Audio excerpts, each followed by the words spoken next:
අයිබෝන් කොහොමද? ඉතින් අපි අලුත් වැඩක් එක තමයි මේ එකතු වෙන්න හදන්නේ. හරිද? සාමාන්‍යයෙන් දැන් ඉතිහාසය කියන විෂය සාමාන්‍යයෙන් අපිට නීරස විෂයක් කියලා තියෙන්නේ. ඒකට සාමාන්‍යයෙන් දැන් මම හිතන්නේ ලබන අවුරුද්දේ ඉඳලා ඉතිහාසය කියන විෂය තෝර ගන්න කාණ්ඩයකට තමයි අයත් වෙන්නේ.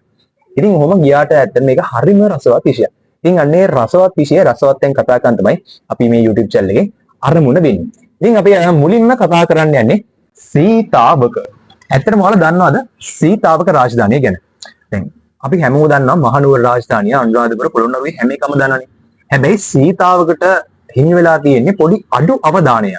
හැබැයි ඔයාලා දන්නවද වර්ෂ 1592 වෙනකොට කොළඹ කොටුවයි යාපනයේ කොටුවයි පොඩි මුහුදු තීරයක් හැරෙන්න මුළු ශ්‍රී ලංකා ද්වීපයම මෙන්න මේ සීතාවකට එක්සේසත් වෙලා තිබ්බා. ඒතුව ඒ සීතාවක හිටියා ශ්‍රේෂ්ඨ පාලකයෝ දෙන්නේ. ඒ දෙන්නගෙන් එක්කෙනෙක්ව ලංකාවේ සීසර් එහෙම නැත්නම් ලංකාවේ සීතාවක සිංහයා කියලා හඳුන්වුවා අපේ හිටපු පෘතුගීසි ජාතිකයෝ. හේතුව මොකද? මේ පාලකයාට මේ සීතාවක රාජසිංහ කියන පාලකයාට මුළු සීතාවකම අඩුම ගානේ පෘතුගීසිය අධිරාජ්‍ය බව බය වෙලා හිටියේ. අන්න එවන් තත්ත්වයක් තමයි 1592 වෙද්දී අපේ සීතාවකට ලැබිලා තිබුණේ. ඉතින් දැන් කතා කරන්න යන්නේ සීතාවක ආරම්භය ගැන. ඉතින් සීතාවක ආරම්භය ගැන සනිටුහන් වෙන්නේ කියන්නේ සීතාවක නෙවෙයි සීතාවක රාජධානිය ආරම්භය ගැන සනිටුහන් වෙන්නේ මෙන්න මේ විදිහට. කියන්නේ 6 වෙනි විජයබාහු රජතුමා කෝට්ටේ රාජ්‍ය සාමකාමීව කරගෙන ගියා.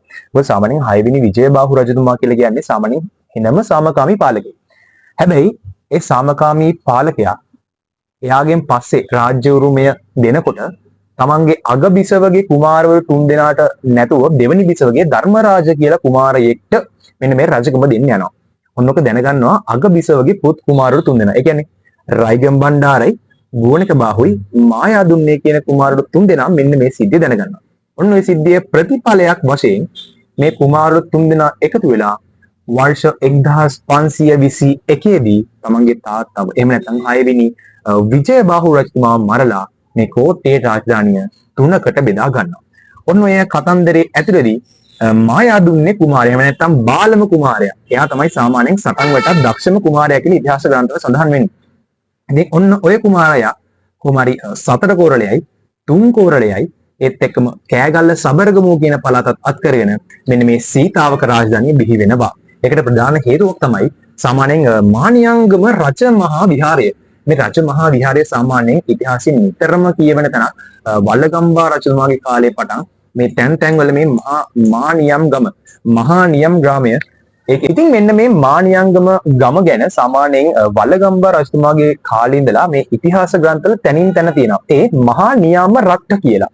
සාමාන්‍යයෙන් ඉතිහාස ග්‍රන්ථවල බව මේ මහා නියාම රට්ට එහෙම තමයි අපි හිතනවා සාමාන්‍යයෙන් මේ මහා නියාම රට්ට කියලා ඉතිහාස ග්‍රන්ථවල හඳුන්වන්නේ මේ කියන මානියංගම කියලා. සාමාන්‍යයෙන් එහෙ ඉඳලා මොකද විජයබාහු රජතුමා ඒ කියන්නේ පොළොන්නරුව රාජධානිය අල්ල ගන්න කාලේ පළවෙනි විජයබාහු රජතුමා වුණත් සේනා සංවිධානය කළාය කියලා ඉතිහාස ග්‍රන්ථවල මෙන්න මේ සීතාවක ප්‍රදේශයේ ආශ්‍රිතව අපිට දැනගන්න පුළුවන්. ඉතින් ඔන්න ඔය විදිහට තමයි මායාදුන්නේ කුමාරයා මෙන්න මේ විදිහට සීතාවක රාජධානිය ආරම්භය සනිටුහන් කරන්නේ. සීතාවක රාජධානිය ඔන්න ඔහොම ආරම්භ වෙද්දී සීතාවක රාජධානිය ව්‍යාප්ත වෙන්නේ හරි අපූර්ව විදිහකට. සාමාන්‍යයෙන් මේ සීතාවක රාජධානිය සහ රයිගම රාජධානිය වගේම කෝට්ටේ රාජධානිය අර කුමාරවරු 3 දෙනා බෙදාගත්තනේ. හැබැයි බෙදාගත්තට එක ප්‍රශ්නයක් එනවා. මෙතනදී රයිගම් බණ්ඩාර කුමාරයයි මායාදුන්නේ කුමාරයයි සහෝදරයෝ දෙන්නා මිත්‍රයන් වශයෙන් කටයුතු කරනවා. ඒ කියන්නේ රයිගම් බණ්ඩාර කුමාරයා හැම වෙලාවෙම මායාදුන්නේ කුමාරයට පක්ෂපාතීව තමයි කටයුතු කරන්නේ. හැබැයි කෝට්ටේ බෝනික බාහු කුමාරයාත් එක්ක සීතාවක රජ කරපු අපේ මායාදුන්නේ රජතුමාට යම් කිසි මත ගැටුමක් එනවා. ඔන්න ඔය හැම අවස්ථාවකදීම මේ රයිගම් බණ්ඩාර රජතුමා සීතාවක රජතුමාගේ පැත්තේ තමයි හිටියේ. ඔන්න ඔකත් එක්ක 1538 දී රයිගම රජ කරපු රයිගම් බණ්ඩාර කුමාරයා මිය යන බව. ඔන්න ඕකෙන් පස්සේ සීතාවක රාජධානියට රයිගම රාජධානියට හිමි වෙලා තිබ්බු වල්ලාවිට කෝලලේ එවැගේම පස්වදුම් කෝලලයත් එක්ක සෑහෙන භූමි භාගයක් එකතු වෙනවා. මෙන්න මේකත් එක්ක සීතාවක මායිම් ටික තවදුරටත් පුළුල් වෙන්න පටන් ගන්නවා. ඒත් එක්කම දැන් රයිගම් බණ්ඩාර රජතුමා මියන්නේ 1538 දිනේ. හැබැයි ඊට කලින් 1527 දී සීතාවක රජතුමා දකුණු ඉන්දියාවේ පාලකයෙක් හිටියා කැලිකට්වල සැමොරින් කියලා. ඔන්න ඔය සැමොරින් කියන පාලකයාත් එක්ක එකතු වෙලා මෙයා මුහුදුබඩ ප්‍රහාරයක් එල්ල කරන කෝට්ටේ රාජධානියට. ඒකට යම්කිසි මත ගැටුම් තිබුණා කියලා ඉතිහාස ග්‍රන්ථවල සඳහන් වෙනවා. සමහරක් වෙලාවට කෝට්ටේ පාලකයා පෘතුගීසීන්ට යම් අවනතභාවයක් දැක්වූ අවස්ථාවේ වගේම දෙන්න අතර තිබ්බ මත ගැටුම් හින්දා මෙන්න මේ තත්ත්වය දුනා. ඔන්න ඔය කතාවත් එක්ක 1527 දී ඔය දෙන්න එකතු වෙලා ප්‍රහාර එල්ල කරනවා. ඉතින් ඕකත් එක්ක සීතාවක රාජධානියේ ව්‍යාප්තිය කෝට්ටේ තිබ්බ සමහර පාලන ප්‍රදේශات එක්කම ව්‍යාප්ත වෙනවා. ඉතින් කොහොම හරි 1538 දී රයිගම බණ්ඩාර කුමාරයා මේ යනවනේ. ඔන්න කතන්දරෙත් එක්ක රයිගම තිබ්බ ප්‍රදේශයයි කෝට්ටේ ප්‍රදේශයයි සෑහෙන දුරට සීතාවකට නතු වෙනවා. ඉතින් ඔන්න විදියට මායාදුම්නේ රජතුමාගේ යටතේ සීතාවක ගොඩාක් දුරට මේ ව්‍යාප්ත වෙන්න පටන් ගන්නවා. ඉතින් ඔන්න ඔය තත්ත්වෙත් එක්ක 1559 අවුරුද්ද වෙනකොට මේ මායාදුම්නේ රජතුමා දැනගන්නවා කෝට්ටේ රජතුමා මාතොට එහෙම නැත්නම් මාතර දිසාව මේ කෝට්ටේට පක්ෂපාතී මනම්පේරි ආරච්චි කියලා රදලයකට දෙන්න යනවා කියලා. ඉතින් මෙන්න මේක ආරංචි වෙච්ච ගමන් අපේ සීතාවක මායාදුම්නේ රජතුමා වික්‍රමසිංහ සෙනවිතුමාත් එක්ක සේනාවක් යවනවා මාතොටට. එහෙම නැත්නම් වර්තමාන මාතරට. ඔන්නෝකෙන් පස්සේ ඒ සටන ජයග්‍රහණය කළ දෙන ද්වන්ද සටනක් යනවා. සෑහෙන තියෙන සටනක්. ඔන්න සටනේ පස්සේ කොහොම හරි සීතාවකට ජය ගේනවා මේ වික්‍රමසිංහ සෙනවිතුමා. ඒකෙන් පස්සේ මාතර දිසාව පාලනය ලබා දෙනවා මේ ඒකනායක කියන මුදලි කෙනාට. ඉතින් ඔන්නෝගෙන් පස්සේ දැන් සීතාවක ගත්තොත් එහෙම සීතාවකට දැන් රයිගමක් තියෙනවා. කෝට්ටෙත් යම් යම් ප්‍රදේශ ටිකක් තියෙනවා. ඒත් එක්කම දැන් දකුණු පැත්තෙන් මාතර දිසාවක් දැන් සීතාවකට නතු වෙලා ඉවරයි. ඉතින් වර්ෂ 1567 දී සීතාවක තවත් පිම්මක් ඉදිරියට තියෙනවා. ඒ දැන් මාතර අල්ලගත්තනේ. ඉතින් ඕකෙන් පස්සේ මේ වෙනකොට සීතාවක යුද බලය කියන එක කෝට්ටේට වඩා සෑහෙන දුරක් ඉස්සරහට ගිහලා තිබුණා. හරිද? ඔන්න ඔය කතන්දරෙත් එක්ක වික්‍රමසිංහ සෙනවිතුමා, එතකොට මායාදුම්නේ රජතුමා, ඒ වගේම මායාදුම්නේ රජතුමාගේ දක්ෂ අති රණ ශූර පුත්‍රයා ටිකිරි බණ්ඩාර කුමරු කියන තුන් දෙනාම මේ වෙද්දි සීතාවක හමුදාවන්ට නායකත්වය දෙනවා. ඔන්නෝකත් එක්ක සීතාවක 1567 වෙනකොට ප්‍රහාරයක් එල්ල කරනවා කෝට්ටේ රාජධානියට. මෙන්න මේකෙදි කෝට්ටේට සෑහෙන හානි වෙනවා. ඕකත් එක්ක කෝට්ටේට රජතුමා පසුබසිනවා කොළඹ කොටුවට. මේකත් එක්ක කෝට්ටේ රාජධානියේ සෑහෙන තොගයක් ආපහු අයත් වෙනවා මෙන්න මේ සීතාවක රාජධානියට. ඒකෙදි කෝට්ටේ රාජධානියට ඇතුළත් වෙනවා මේ සීතාවක හමුදාව කෝට්ටේ රාජධානිය සහමුලිකව විනාශ කරනවා. ඒකට හේතුවක් වෙන්නේ මේ කෝට්ටේ පාලකයා පෘතුගීසීන් එක සමීප සම්බන්ධතා පවත්වපු එක. මෙන්න මේකත් එක්ක සීතාවක රජතුමා කෝට්ටේත් එක්ක විරසකයක් ඇති වෙලා තමයි මෙන්න මේ ආක්‍රමණය සිදු වුණේ. කොහොම හරි 1567 වෙනකොට කෝට්ටේ බහුතරයක් සීතාවකට නතු වෙනවා. ඒකත් එක්ක සීතාවක රාජධානියේ ව්‍යාප්තිය දැන් ලංකාවේ සෑහෙන ප්‍රදේශයකට යටත් වෙලා තිබේ. ඉතින් ඔන්න ඔකත් එක්ක කෝට්ටේ සීතාවකට ප්‍රහාරයක් එල්ල කරනවා. ඉතින් ඔන්න ඔය තත්ත්වයෙන් පස්සේ දැන් කොළඹට සීමා වෙලා ඉන්නවා මේ කෝට්ටේ හමුදා ටික. ඉතින් ඔය අතර 1579 වර්ෂය උදා වෙනවා. ඒ වර්ෂෙදී සීතාවක දැවැන්ත ප්‍රහාරයක් එල්ල කරනවා කොළඹ කොටුවට. මේකෙදි කොළඹ බේරෙනවේ වතුර ඇලක් කපලා මේක හින්දවලා ඒකට සන්නද්ධ අලි ඇතුන් එහෙම යොමු කරලා සෑහෙන සටනක් යනවා. ඉතින් අවසානයේ කොළඹ කොටුවේ පොඩි කොටුවකට සීමා වෙන්න මේ කෝට්ටේ පාලක ඇතුළු පෘතුගීසීන්ට සිද්ධ වෙනවා. මේ සටන 1579 පටන් ගත්තට මේ සටන පුරා මාස 22ක් ගිහිල්ලා 1581 වෙනකම්ම මේ සටන දියර යනවා. ඉතින් ඔබ හිතන්න කොහොම හරි ඒ සටන සීතාවක රජවරුන් නිම කරා නම් පෘතුගීසීන මේ රටෙන් පන්නලා දැම්මනම් කවදාවත් මම හිතන්නේ ලන්දේසින්වත් ඉංග්‍රීසින්වත් අපේ ලංකාව ආක්‍රමණය කරන්න තුන් පාරක්වත් හිතන එකක් නෑ කියන එක තමයි මගේ මතය නම් වෙන්නේ.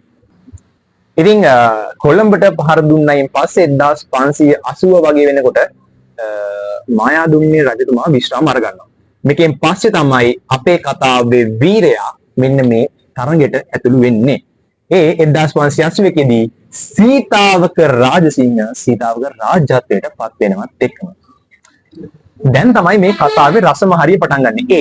1580 දී මහනුවර පාලකයා කරල්ලියද්දේ බණ්ඩාර ඩොන් ජුවන් කියලා බෞතිස්ම ලබා ගන්නවා. මෙන්න මේකත් එක්ක සීතාවක හිටපු රාජසිංහ රජුරෝ කරල්ලියද්දේ බණ්ඩාරත් එක්ක විරසකයක් ඇති වෙනවා. එයා පෘතුගීසීන්ට ලැබි වුණාය කියලා. මොකද සීතාවක වීරයෝ කියලා කිව්වේ හැම වෙලාවෙම පෘතුගීසීන්ට එරෙහිව සටන් කරපු කට්ටියක්. ඉතින් ඒගොල්ලෝ නිරන්තර යුද්ධයක ඇවිලින් හිටියේ. එක වෙලාවකට පෘතුගීසීන්ට ගහනවා, අනිත් වෙලාවට කෝට්ටේට ගැහුවා. දැන් යුද්ධෙට පැටලුණා මහනුවරත් එක්ක. හැබැයි ඔන්න ඔය කතන්දරයේදී 1582 දී කොහොම හරි සීතාවක රාජසිංහ මහනුවර ආක්‍රමණය කරනවා. මහනුවර ආක්‍රමණය කරයින් පස්සේ මේ කරල්ලියද්දේ බණ්ඩාර පැනලා යනවා පෘතුගීසීන්ගේ තිබ්බ මන්නාරමේ කොටුවට. ඉතින් ඔන්න ඔකත් එක්ක තමයි මෙන්න මේ සිද්ධිය පටන් ගන්නෙ හොඳ අතට. ඉතින් ඔකත් එක්ක දැන් කරල්ලියද්දේ බණ්ඩාර මන්නාරමේ කොටුවට පලා ගියා. ඒත් එක්කම සීතාවක රාජසිංහ රජතුමාගේ අනින් යටත් රජෙක් විදිහට මෙතනට වීරසුන්දර බණ්ඩාරව පත් කරනවා. මොකද වීරසුන්දර බණ්ඩාර කියලා කියන්නේ සීතාවකට හිතවත් වෙලා හිටපු රදලේ. එයා තමයි කරල්ලියද්දේ බණ්ඩාර රජතුමාගේ කාලෙදී මහ සෙනෙවි විදියට හිටියේ. ඉතින් කොහොම හරි දැන් ඒකෙන් පස්සේ වීරසුන්දර බණ්ඩාර මහනුවර රජා බවට පත් වෙනවා. හැබැයි සීතාවක රාජසිංහ රජතුමාගේ යටත් රජෙක් විදියට. ඉතින් 1581 දී මායාදුන්නේ රජතුමා මිය යනවා. ඉතින් ඔන්න ඕකත් එක්ක මේ කතාව දැනගන්නවා කෝට්ටේ පෘතුගීසි හමුදාව. ඉතින් මෙයාලා එකතු වෙනවා මුල්ලේරියාව පැත්තේ වෙලේ කඳවුරු බැඳගෙන. ඉතින් ඔන්න ඔය කතන්දරෙත් එක්ක ඔයාලා අහලා තියෙනවා මුල්ලේරියා වෙලේ වතුරලේට හැරුණා කියලා. ඉතින් ඔන්න ඔය කතන්දරේ වෙන්නේ වර්ෂ 1583 දී ටිකිරි කුමාරයා එහෙම නැත්නම් අපේ සීතාවක රාජසිංහ මුල්ලේරියා වෙලට කඩා පැනලා පෘතුගීසි හමුදාව දරුණු පරාජයකට ලක් කරනවා. මම හිතන්නේ පෘතුගීසීන් හරිද ආසියාතිකදී ලැබිච්ච දරුණුම පරාජයක් දෙන්නේ සීතාවක රාජසිංහ යටින් මුල්ලේරියා වෙල ඇතුලේදී. ඉතින් 1521 දී පටන් ගද්දී 4 කෝරළයයි 3 කෝරළයයි සබරගමුවයි තරක් තිබ්බ සීතාවක 1592 වෙද්දී කොළඹ කොටුවයි යාපනයේ පොඩි බිම් තීරකුයි හැරෙන්න මුළු ශ්‍රී ලංකා දීපයම සීතාවක අන්නසකට පතුරවගෙන හිටියා. ඉතින් ඔන්න විදියට සීතාවක ව්‍යාප්තිය සිද්ධ වුණා. ඉතින් අපි එච්චර කතා කරේ සීතාවක ව්‍යාප්තියනේ. දැන් එන්නේ සීතාවක අවසානයට. මෙතනදී 1592 දී සීතාවක රාජසිංහ රජතුමා ආක්‍රමණය කරන උඩට. මේ වෙද්දී උඩට පාලකයා වෙලා ඉන්නේ පළවෙනි විමලධර්ම සූරිය. හේතුව පළවෙනි විමලධර්ම සූරිය කියන්නේ ඕස්ට්‍රේලියාවේ ඩොන් ජෝන්. එයාත් බෞද්ධිස්ම බල හිටියේ. මීට කලින් පෘතුගීසීන් උඩරට පාලකයා විදියට එවන්නේ ඩොන් පිලිප් එහෙම නැත්නම් යමසිංහ බණ්ඩාර. යමසිංහ බණ්ඩාර කියලා කියන්නේ කරල්ලියද්දේ රජතුමාගේ වාසලේ හිටපු කුමාරයෙක්. එයා කරල්ලියද්දේ බණ්ඩාර රජතුමා එක්ක මන්නාරම කොටුවට පැනලා යනවා. ඊගෙන් පස්සේ එයාත් බෞද්ධිස්ම ලබනවා මේ ඩොන් පිලිප් විදිහට. ඔන්න විදිහට එක ඩොන් පිලිප්ව රජ කරවන්න උවමනා වෙන පෘතුගීසීන්. හැබැයි ඩොන් ජෝන් එහෙම නැත්නම් විමලධර්ම සූරිය හින්දා මෙන්න මේ කතන්දරේ වෙනස් වෙනවා. කොහොම හරි අන්තිමට රජතුමා බවට පත් වෙන්නේ පළවෙනි විමලධර්ම සූරිය. ඇත්තටම ශ්‍රේෂ්ඨ රජෙක්. එයාත් ඇත්තටම රණශූරයෙක්. ඉතින් ඔය රණශූරයත් එක්ක රණශූරයෝ දෙන්නෙක් අතර ගැටුමක් සිද්ධ වෙනවා. ඔතනදී බලන කොටුවේදී රාජසිංහ රජතුමා පොඩි පසුබෑමකට ලක් වෙලා ආපසු එනවා සීතාවක මාලිගාව දෙසට.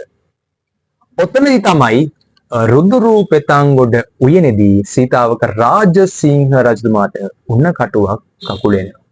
මෙන්න මේකත් එක්ක සීතාවක තිබ්බ යම් යම් අසමගිකම් නිසා සීතාවක හිටපු සමහර මිනිස්සු මැතිරීම් එහෙම නැත්නම් ගුරුකම් සිදු කිරීම මගින් මෙන්න මේ ඇති වෙච්ච තුවාලය පැසවීමකට ලක් වෙනවා කියලා තමයි ඉතිහාසය කියන්නේ. ඔකත් එක්ක රජතුමා කොරවීමකට ලක් වෙනවා. ඕක දැන් වර්තමානයේ කරවනැල්ල කියලා හඳුන්වන ප්‍රදේශයේදී කොරවූ වැල්ල කරවනැල්ල කියලා දැන් හඳුන්වනවා. ඉතින් ඔය ආකාරයට සීතාවක රාජසිංහ එහෙම නැත්නම් රාජසිංහ දෙවියෝ සීතාවකට අනුව මේ ලෝකෙන් සමුගෙන යනවා. ඉතින් ඔන්න ඔය විදිහට තමයි ශ්‍රේෂ්ඨ රණශූරයෙක්ගේ ඉතිහාසය මේ ලෝකෙන් සදාටම තනි වෙලා ගිහිල්ලා නැති වෙලා ගිහිල්ලා සීතාවක නැවතත් අගාධයට යන්න පටන් ගන්නවා. මායාදුන්නගෙන් පටන්ගත් ඒ ශ්‍රේෂ්ඨ රණබිම එහෙම නැත්නම් සීතාවක රාජසිංහගේ රාජසිංහ රජතුමාගේ මෙන්න මේ විදිහට අවසන් වෙනවා. ඒකට හොඳ කවියක් මම හිතන ඕගොල්ලෝ ඇති. මොකද?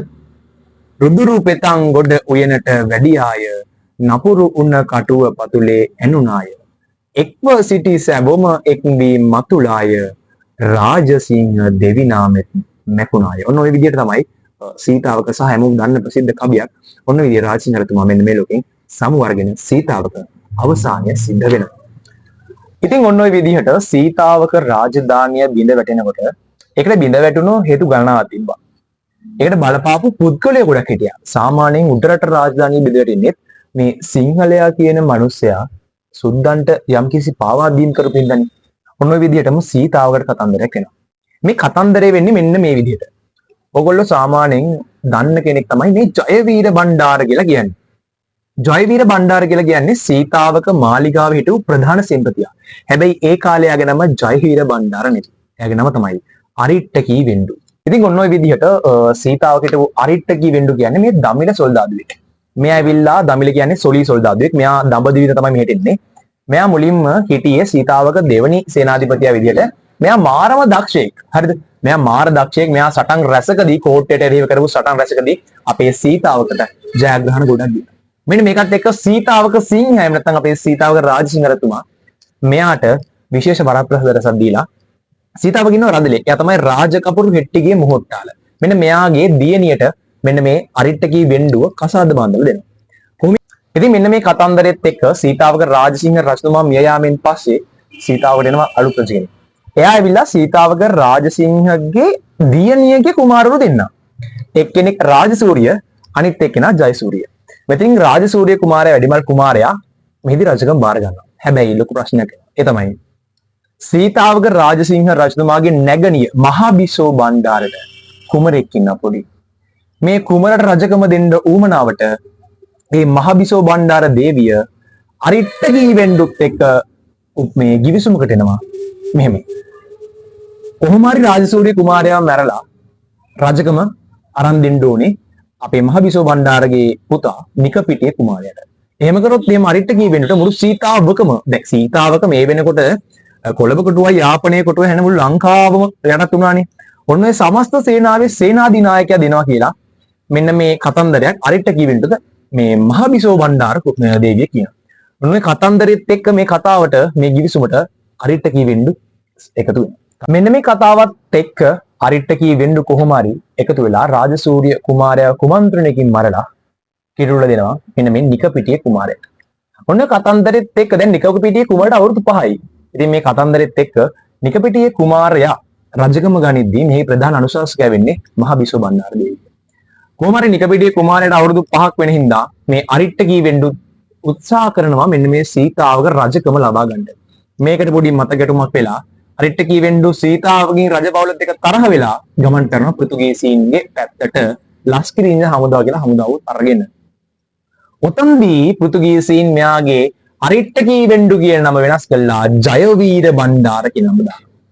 මොනවාකට එක්ක තමයි අරිට්ටකී වෙන්ඩු ජයවීර බණ්ඩාර බවට පත් වෙන්නේ. මේකෙන් පස්සේ නැවත පෘතුගීසීන් එක්ක එකතු වෙලා ජයවීර බණ්ඩාර සීතාවකට බාර දීලා ඒ රජපෞල නැති කරනවා. ඒගොල්ලන්ගේ සිර බාරට ගන්නවා. තුනෝකත් එක්ක සීතාවක රජපෞල මෙන්න මෙතනින් අවසන් වෙනවා. ඔය කතන්දරෙත් එක්ක මායාදුන්නේ රජතුමා 1521 පටන් ගත්තු 3 කෝරළයයි 4 කෝරළයයි සබරගමුව විතරක් තිබ්බ සීතාවක 1592 වෙනකොට කොළඹ කොටුවයි යාපනයේ කොටුවේ පොඩි පටු මුහුදු බිම් පියරක් හැරෙන ඉතුරු මුළු ලංකා ද්වීපයම සීතාවකට ලැබෙනවා. හැබැයි එහෙම තිබිලා අන්තිමට සීතාවක රජපෞල තමන්ගේ ළඟ හිටපු සෙනෙවි කෙනෙක් හේතුවෙන් සිරබායටපත් වෙලා සීතාවක රාජධානිය අවසන් වෙනවා. ඉතින් ඔන්න කතන්දරෙත් ඔයාලා ඇති අතුරු මිතුරු දඹදිවතුරු රාජකපුරු හෙට්ටියා. ඔය කියන්නේ වෙන කවුරුත් ගැන නෙවෙයි මේ ජයවීර බණ්ඩාර එහෙම නැත්නම් අරිට්ටකී වෙන්ඩු ගැන. ඔය අරිට්ටකී වෙන්ඩු සීතාවක එකට ඉඳලා මේ කරපු අසාධාරණ එහෙම නැත්නම් නරක වැඩේ හින්දා සීතාවක හිටපු මිනිස්සු උපහාසයට අපි සාමාන්‍ය කියනවා කිණ්ඩියට කියලා. ඔය කිණ්ඩියට කියපු කවියක් තමයි මේ අතුරු මිතුරු දඹදිවතුරු රාජකපුරු හෙට්ටිය කියන්නේ. දඹදිවතුරු කියන්නේ මෙයා දඹදිවිදන් න්යාවේ. රාජකපුරු හෙට්ටියා කියන්නේ අර මම කලින් කිව්වේ රජගෙදරේ හිටපු මොහොට්ටාල හෙට්ටිකේගේ දීනට බන්දලා දුන්නා කියලා. ඔන්නේ කතාවත් එක තමයි මේ අතුරු මිතුරු දඹදිවතුරු රාජකපුරු හෙට්ටියා කියලා මෙන්න මේ කවියත් ගෙතලා යන්නේ. ඒක මම හිතන්නේ වර්තමානයේ අපේ අතර ගොඩක් ප්‍රසිද්ධ සෙල්ලම. ඉතින් ඔන්න ඔය කතන්දරේත් හැදිලා සීතාවක කතන්දරේ ඔය විදිහට ඉවර වෙනවා. කොහොමින් කොහොම හරි සීතාවක රජ කතන්දරේ සීතාවක රාජධානිය උතන නිරුණාට සීතාවක හිටපු රණශූරයන්ගේ අභිමානය රණශූරයන්ගේ රණශූරත්වය නම් එහෙම ලේසියෙන් නැතිලා ගියේ නෑ. මෙන්න මේකෙන් පස්සේ මෙන්න මේ කතන්දරයෙන් පස්සේ විමල ධර්ම සූරිය රජතුමාගේ යටතේ විමල ධර්ම සූරිය රජතුමාගේ යටතේ එදිරිල්ලේ රාළ එනවා කරලියට. ඔය එදිරිල්ලේ රාළ කියන්නේ මහා රණශූරෙක් සීතාවකින් දීවිච්ච. මේ සීතාවකෙන් බිහිවිච්ච එදිරිල්ලේ රාළ සීතාවක නමින් පෘතුගීසීන්ට එරෙහි පෘතුගීසි බලවේගයක් පෘතුගීසි විරෝධී බලවේගයක් විමල ධර්මසූරියතුමාගේ රජතුමාගේ යටතේ ගෙනවා. කොහොමින් කොහම හරි පෘතුගීසීන්ට හිටපු ගැත්තෝ ලංකාවට පෘතුගීසි ගැත්තෝ ඉඳලා එදිරිල්ලේ රාළත් 1596 දී මේ ජීවිතෙන් සමුගන්නවා. ඊටම ද්වන්ද සටනක් ගියා. එතනිනුත් ඉවරුනේ නෑ මේ සීතාවක රණශූරත්වය නැත්නම් රණබිම. හේතුව ආපහු කරලිට එනවා කලින් කිව්ව නිකපිටියේ බණ්ඩාර. නිකපිටියේ බණ්ඩාර කියන්නේ ගොඩාක් රණශූරෙක්. දැන් එදිරිල්ලේ රාළගෙන් පස්සෙත් පෘතුගීසි විරෝධී බලවේගය සීතාවක මූලික කරගෙන අරන් ගියා මෙන්න මේ අපේ නිකපිටියේ බණ්ඩාර. නිකපිටියේ බණ්ඩාර ඊටම ද්වන්ද සටනක් ගිහිල්ලා සෑහෙන සංග්‍රාම කළා කොහොම හරි මේ ලංකාව පෘතුගීසින්ගෙන් බේරගන්න සීතාවක බලවේගයක් අරගෙන. හැබැයි අවාසනාවට මේ සීතාවකින් බිහිවෙච්ච අවසාන රණශූරයා නිකපිටියේ බණ්ඩාර අන්තිමට 1616 දී පෘතුගීසින් අතින් මරණයටපත් වෙනවා. ඔන්න ඒ මරණයටපත් වීමත් එක්ක සීතාවක කතාව ලස්සනට පටන් අරන් ව්‍යාප්ත වෙලා ශ්‍රී ලංකා ද්වීපයම හොල්ලපු අඩුම ගානේ ඒ තරක් නෙවෙයි පෘතුගීසි අධිරාජ්‍යගේ හිසට පවා වදයක් වෙච්ච මේ සීතාවක නාමය 1616 දී සෙවණැලිත් එක්ක පවා 1616 දී සම්පූර්ණයෙන් යටපත් වෙලා යනවා. ඔන්න ඔය විදිහට සීතාව කතන්දරේ තමයි අපි දැන් කතා කරේ. ඉතින් ඇත්තට මේ සීතාව කතන්දරේ හරි ලස්සන කතන්දරයක්. හැබැයි දැන් මේකේ අත ගිහලා තියෙන්නේ. මොකද ඊට පස්සේ ආවා මහනුවර රාජධානිය. ඒකේ රස කතන්දර ගොඩක් තියෙනවා. ඒක කතන්දර ටික සීතාව කියන රාජධානියට අදට හම්බෙන්නේ ඇත්තටම පොඩි අඩු අවධානයක්නේ. ඉතින් ආ බලාපොරොත්තු වෙනවා අද අපි කතා කරේ සීතාව කතන්දරේ මෙන්න මෙහෙමයි කියලා. අපි ඊළඟ වීඩියෝ එකේදී බලාපොරොත්තු වෙන පුරාවිද්‍යා දෙපාර්තමේන්තුවේ පූර්ණ අවසරයත් එක්ක සීතාවක මාලිගා භූමියට, ඒ වගේම බැරැන්ඩි කෝවිල, ඒ වගේම ඕලන්ද බලකොටුව, ඊට පස්සේ මානියංගම රජ මහා විහාරය වගේ විහාරස්ථාන, ඒ වගේම තියෙන පුරාවිද්‍යා ස්ථාන රැසකට ගිහිල්ලා පුරාවිද්‍යා දෙපාර්තමේන්තුව අවසරත් සහිතව ලස්සනට මේ වැඩේ කරගෙන යන්න. ඉතින් ආරාධනා කරනවා අපේ YouTube channel එකත් එක්ක එකතු වෙලා ඉන්න. මේ වගේ ලස්සන වීඩියෝස් ගොඩක් වෙනවා. ඔයාලා දැකලා නැති දේවල් බලාපොරොත්තු වෙන අපි ගිහිල්ලා ඒ ටික කතා කරන්න. ඉතින් එහෙනම් අපි අදට ගිහිල්ලෙන්නම් අපි ඊළඟ වීඩියෝ එකේ හම්බෙමු. මේ වගේ මම හිතන්නේ ඊළඟ වීඩියෝ එක බොහෝ විට හරිද? බොහෝ විට සීතාවක මාලිගා භූමිය වගේ තැනක් බේවි අපි බලාපොරොත්තු වෙනවා. ඒතෙන් සම්බන්ධ කරගන්න. ඉතින් අපි එනොත් එimhe සීතාවක මාලිගා භූමියටම ගිහිල්ලා මොකද්ද මේ සීතාවක සැඟවුණු ඉතිහාසය කියලා අපි මේ කතාව කරගන්න. එහෙනම් ඉතින් අපි අදට ගිහිල්ලෙන්නම් ගොඩක් ස්තුතියි මේක බලන් හිටියට. ඉතින් ඇත්තටම අපි ඊළඟ වීඩියෝ එකෙන් හම්බෙමු. මේ සීතාවක සැඟවුණු අභිමානය සොයා යන ගමනක් එකතු වෙන අපේ YouTube channel එකත් එක්ක අපි ඊළඟ වීඩියෝ එකෙන් හම්බෙමු. එහෙනම් අපි අදට ගිහිල්ලෙන්නම් ඔයගොල්ලන්ට සුබ දවසක්.